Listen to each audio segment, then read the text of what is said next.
provide for your cash flow requirements, the liquidity requirements of the business. This is something like the fuel in your car. You can own a Mercedes Benz, but if you are driving at a very fast pace and the fuel tank shows that you are on an empty tank, it is not going to run for long. And everybody of us know it, but everybody of us makes this mistake that when there is low fuel, we want to accelerate and speed.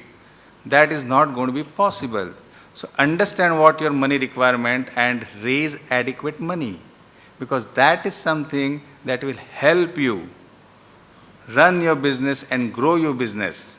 If there is problem with money, you will get so entangled with solving those problems that you will not be in a position to grow the business, but you will get engaged into raising funds kind of activity. And the last thing, create a common goal by setting the right direction and secure a buy-in. This secure a buy-in is very, very difficult thing. Most of the time, I have seen that everybody wants to grow, but the problem is that there is no common goal. Everybody is working towards growth, but they have all different numbers. More so in family businesses, the first generation wants to grow by 20%, next generation wants to grow by 60%, somebody wants to grow by 40%, but they don't sit down and understand what is the common goal that we want to achieve. And why I see the numbers that I see and why you see the numbers that you see. And can we transfer and secure buy-in from the next in line so they can also work for this common goal? This is a very, very important step, but this is not generally dealt with in a right perspective. So he says that create a common goal for your organization and set the direction right and secure buy-in from the next in line, because they are the ones who are going to work on your business, they are the ones who are going to manage the day-to-day of the business, and they are the ones who will give you the profit that you desire. Next, set the rules and the roles. What rules, what framework, what kind of yes and no that we will do and we will not do?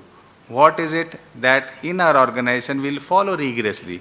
And what are the roles which everybody is going to play and how those roles are going to contribute to the common goal that we are trying to achieve? Again, this is not clear. This is what in many of the family business I see they have HR problem. This is nothing but the HR problem that they are unable to verbalize. You have to set the rules, how we are going to do work, and the roles, who's going to do the work. Then he says, in your organization, Rajan, please break the comfort zone. Because most of the time, we get into an attitude where everything is good, that chalta hai attitude is very, very predominant. Chalta hai, kar lenge, dekh lenge, baad mein karenge. All those things are very, very common.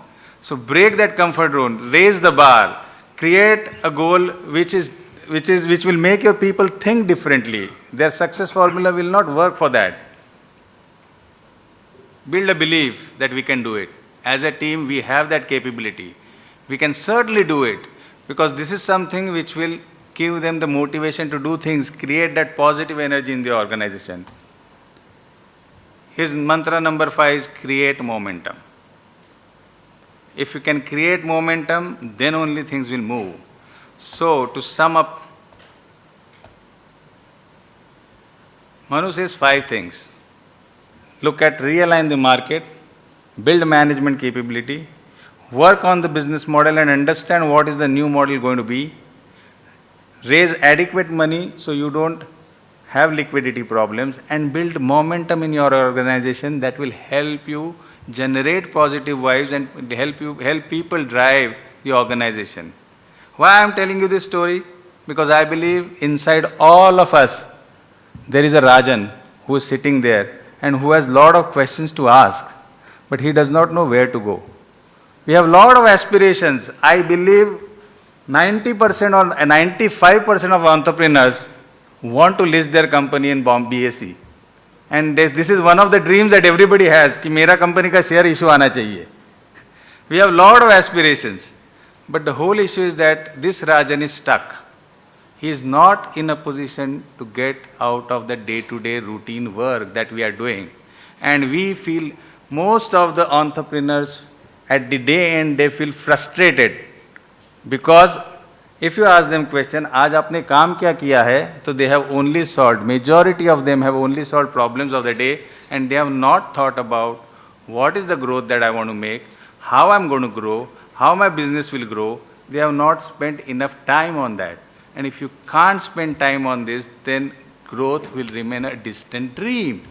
Because you have to understand, just like human body, when we say growth in human body, it means muscle, fat, or cancer.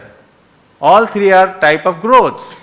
Similarly, and everything has a different treatment. If you have muscular body, you will have long life, you have active life. If you have fat, then maybe you may not lead that active life. But if you have cancer, you require surgery. Similarly in business, business growth can be explained in these three terms. You have muscular growth, where your top line grows and overall efficiency of the organization grows in the same direction at the same pace. When you have fat growth, when your sales grows, the overall efficiency does not grow at the same pace, but at a little lower pace. And when you have cancerous growth, only sales grows, everything goes down. And most of us are stuck in the fat or cancerous growth. And we are not ready to look at that. And we are generally, I have seen people say that we'll come out of it because we have started the business and we know what to do. But this is not going to happen. If it's a cancerous growth, you will need surgery for your business. The right thing for all of us to do is to find our own Manu, who will ask us questions, who will guide us through, and who will take us to the next level that will make us go fly high. Thank you very much.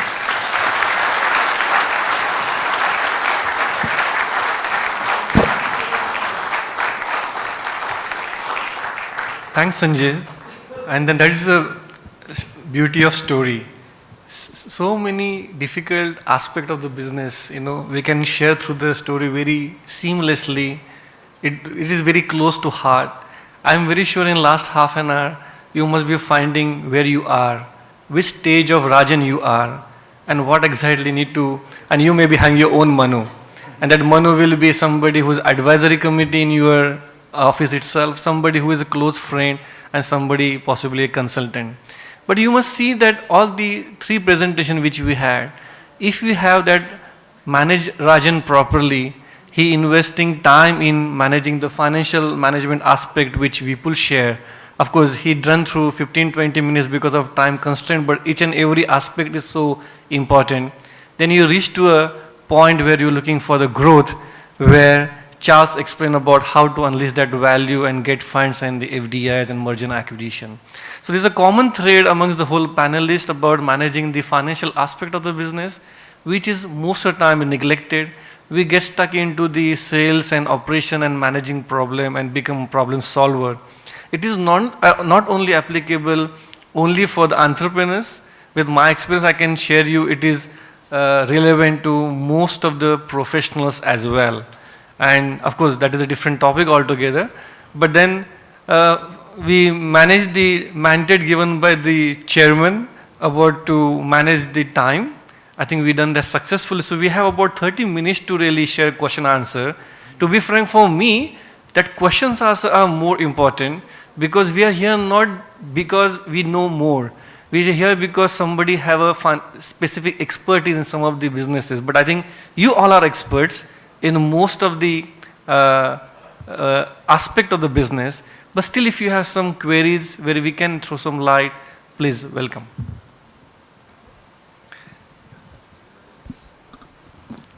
My name is Krishnan. I think you don't have to tell your name now. I think by this time everybody is aware of you. I'm addressing to Mr. Mestri as a panelist for answering as a Manu. I do that job only. Yeah. So don't worry. Mr. Rajan has done what business I don't know, many of us doesn't know. I'm talking about our industry, and I'm talking on behalf of the small entrepreneurs who's running the brokers. Our business is totally different. if I go to a client, if I take a document, he says if you are giving a personalized service, I will give you the document. If my presence is not there, the document goes to the clearing agent who started his business already. That is the situation of the brokers as on today. Such a situation, what is the precautionary measures the small entrepreneurs should take care to sustain their business? Because I'll tell you, there are many companies who have closed their businesses. Many of them knows here. All four, they started their business splitting from there. That business is totally closed because all these activities on a daily basis handled by those clerks and managers have taken away all the businesses. So how to now sustain my business without interfering on a daily basis? I want a clarification on that. If I understand well, the question is how to manage my business without interfering into day-to-day. There are procedures where you can build systems, you can build reports which will give you understanding of how the business is running day-to-day basis, which you can see day in, day out. There are certain numbers. Any business requires certain numbers. Yours is a service business, but if it's a manufacturing business also, there are 4 or 5 or 7 critical numbers that you need to see. You need to see how many orders you have. You need to see what kind of money you are making with what kind of customers. You need to see what is the outstanding payable. You need to see what is the outstanding receivable. And you need to see what is the money that are required to run the business. The whole issue is that we don't try to organize this information. And believe me, all the entrepreneurs are looking at this information in a fragmented way day in, day out. But they are unable to put it on paper and monitor it day in, day out. It is always possible. See, your business, maybe it is 5 crores, but there is another CHA or another person who is doing business of 10 crores. You will find in this same group, there is a person who is doing business of 100 crores. And it's a small business for them also because they have grown from small to big.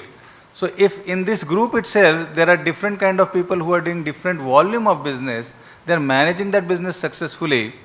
And the question is that if my employees take away my business, so what are the loopholes that my system has which I need to plug in? Why my customer would go away from me? Is it only because of cost?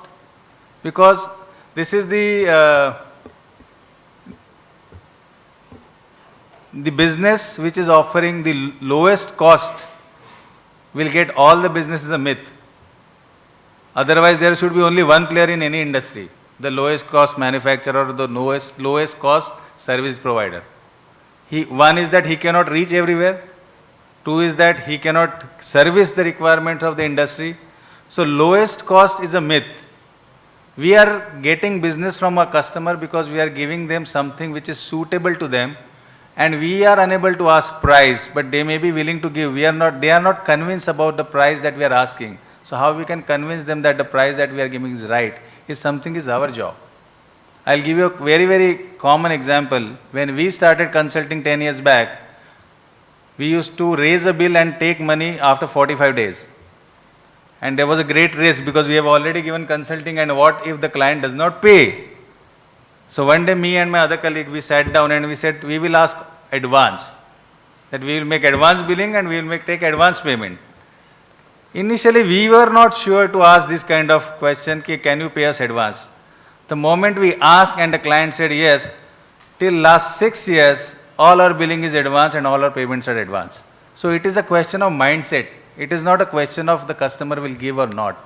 We are not capable of answering, we are not capable of asking this kind of question to the customer because we always feel, what if I lose the business? Is your customer with you only for money? Only for the charges that you charge? Then you are offering him something which he does not require. Then you have to think what kind of customers that you need to have. Any strategy asks what customers you want to deal with and what product or service that you are going to offer which will be of value to him. If we are unable to answer that, we will face the problem how we will run our business, and the customer will stop giving us business.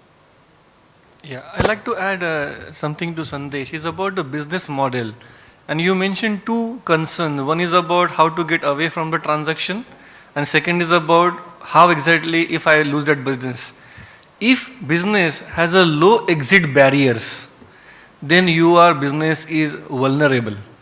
If somebody is offering, maybe you are successful for last 20 years, let's say offering customs clearance services, and tomorrow, if you could not able to manage rate, it's become a red sea, because it become red game.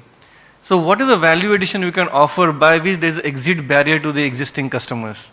Of course, relationship is the only value, then it will be having a challenge about growth, because one entrepreneur cannot get 1,000 entrepreneurs on that organization. So you need to possibly see that what is the next natural progression, whether along with that services, can you offer something more so that create a value. And if you are offering that A, B, C services as a package or the bundle, there may be a possibility that you go away from the Red Sea to the blue ocean. Because it is very important that you have to grow along with the business, because market situation is changing. Because the customer, and because of that customer requirements are changing. And if you don't align with that change, one day, and you must have experienced few colleagues must have started and very successful earlier, may not be so successful today because they not change along with the time. So these are the few thoughts which I'd like to share. But thanks for your question. Yeah.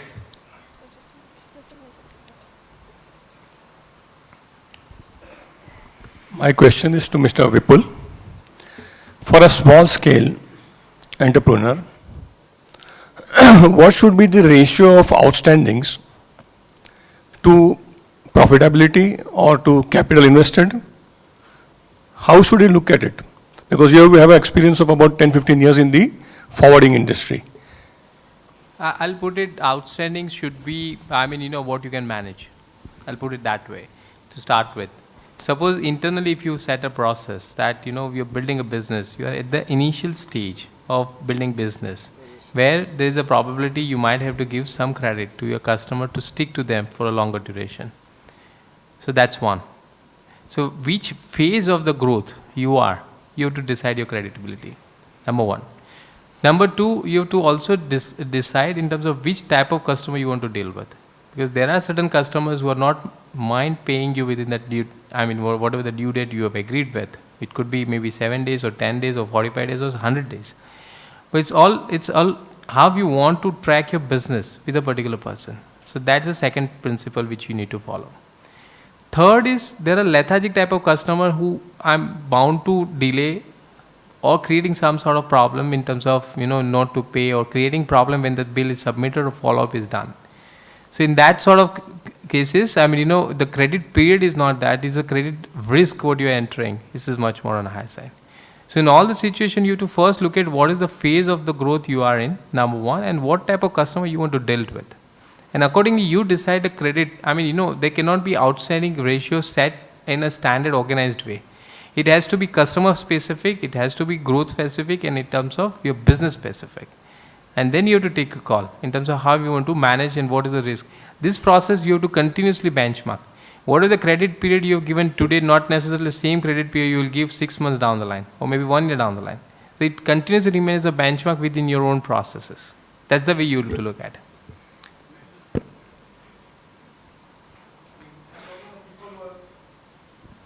I'm talking of people who are there for 10-15 years in business. Yeah. You start off with, let's say, 30 days. Right. As the business grows, his business also grows. You have a longer association with him. You find over a period of time that the credit period keeps on mounting.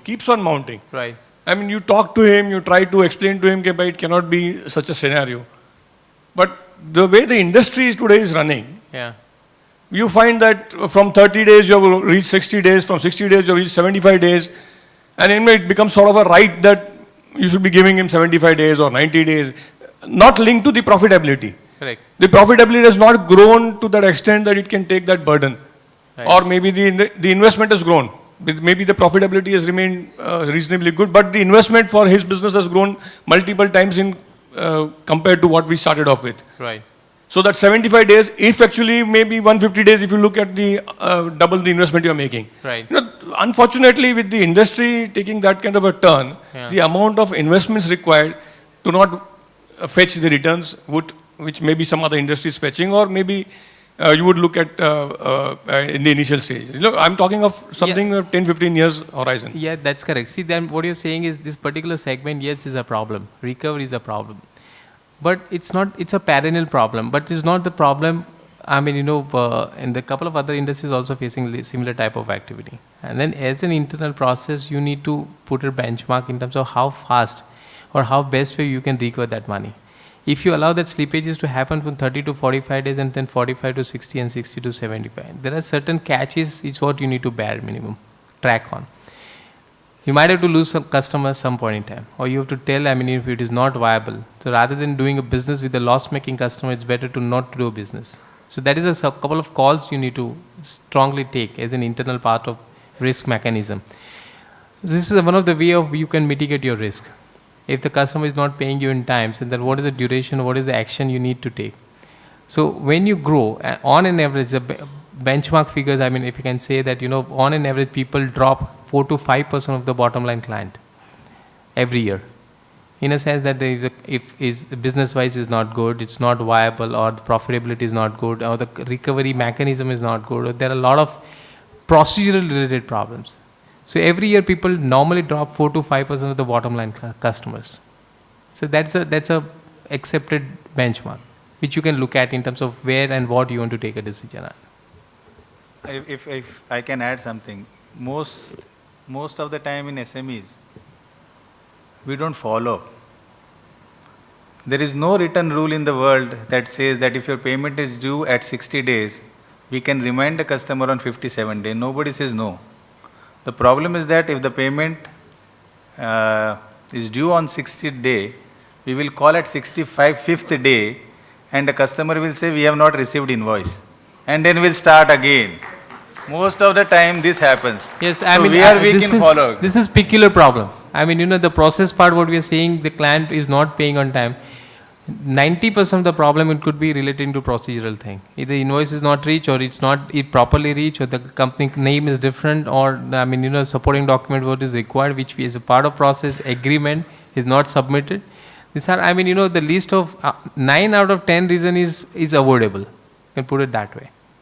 But one important point also in this is that since you are managing the 10, 15 years of that particular customer, now you have history about how the cycle of this collection.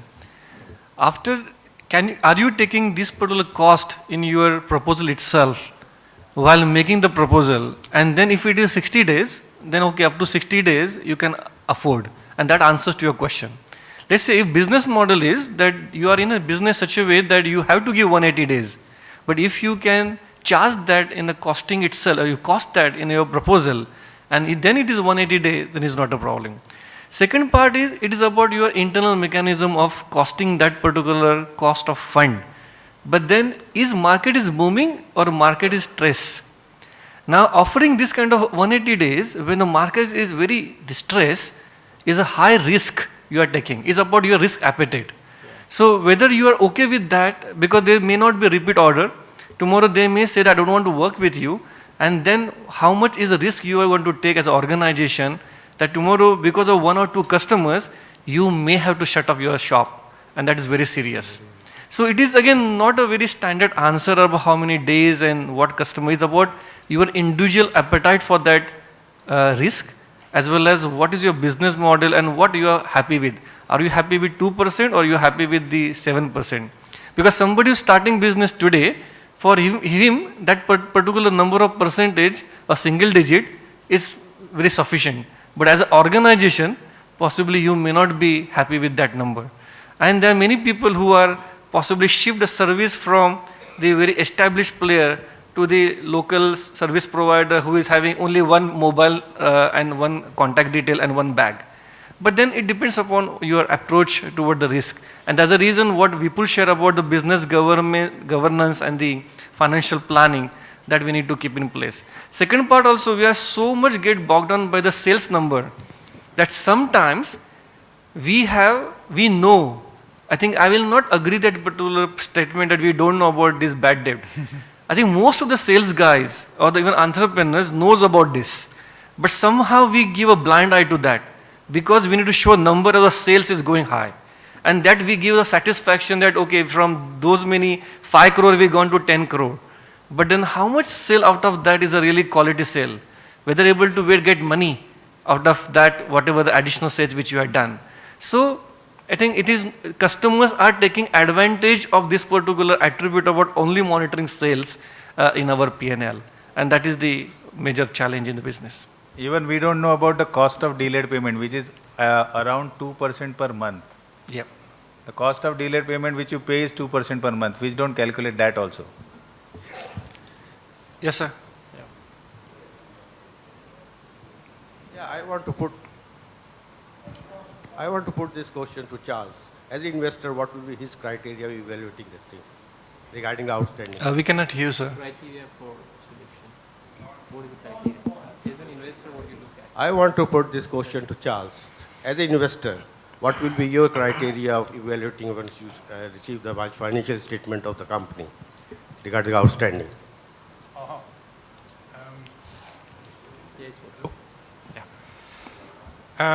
I don't of course, cash is king. Okay? So how cash is managed, how the cash cycle is managed in the organization is one of the first focus. But we don't really look at account receivable per se, we look at working capital. And that is account receivable and account payable. You know, after all, if you manage to delay payments to your vendors, and you may have a positive trend on your working capital. I look at the management's reaction on such issues, and these are plaguing the industry. Everybody is facing stretched account receivables in this country. So how is the management reacting? Are they putting a clear process in place? Meaning, for instance, is it very clear who's in charge of collection? Should it be the sales? Should it be the financial department? Should it be the top management? Who's in charge at the end? You know, different organizations have different cultures. I like a company which has set a very clear mandate about the responsibility of the collection. I like also innovative ideas. I like companies where billing is twice a month. As opposed to once a month. So I guess these are the kind of things we are considering. But for sure, if you're stretching yourself too much, you go beyond the line where it becomes healthy for you to partner with a financial investor. They are going to monitor very tightly your cash, and as investors normally invest in tranches, and the next tranche is subject to a number of KPIs reached out of the first tranche, cash will be one, and they will say, what's going on? This is not what we have agreed. So they will question the second tranche if cash is not properly managed. I think we can take maximum 2 questions more now. One? Okay, 1 question. 5 minutes to 2:30 now.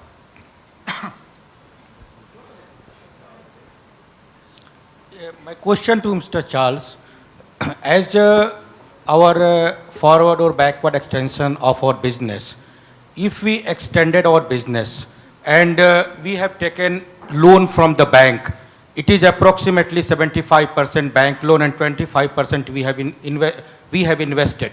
And then we have to, for the service of the loan, we have to pay approximately 2.2% interest plus capital return to the bank. And we have earning in this only 1.7% or 1.8%, and the gap is 0.4% or 0.5% that we are paying from our other business. Now, if we get any investor, then we are able to save this bank interest and ultimately pass on either to the investor or something. Whether in this case, as a foreign investor, you are interested or not? Well, first, whatever you're paying to the bank is cheaper than what you're paying to the investor. This is a fact. Yes. An investor is looking for an internal rate of return of a minimum of 20% per year. Now, the difference between the bank and the financial investor is that the bank is going to ask to put your house on the line as a